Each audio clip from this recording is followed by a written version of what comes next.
Samantala, nararanasan ang kakulangan ng supply ng talong sa ilang pamilihan sa Pangasinan. Ang detalye sa report ni Jasmine Gabriel Galban. 15 kilong talong lang ang naangkat ni Perlita sa Bagsakan Market sa Urdaneta City kaninang madaling araw.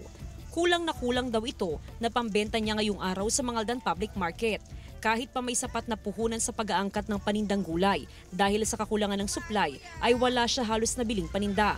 Dahil sa kakulangan ng supply ng talong, pumalo na sa 200 pesos ang kada kilo nito sa Mangaldan Public Market.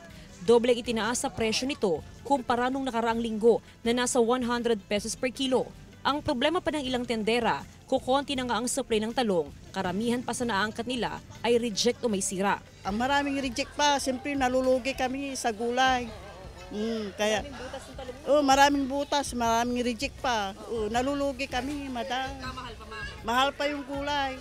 Pag good, 200. Pag ganito, reject, 150. Hindi pa namin nababawi.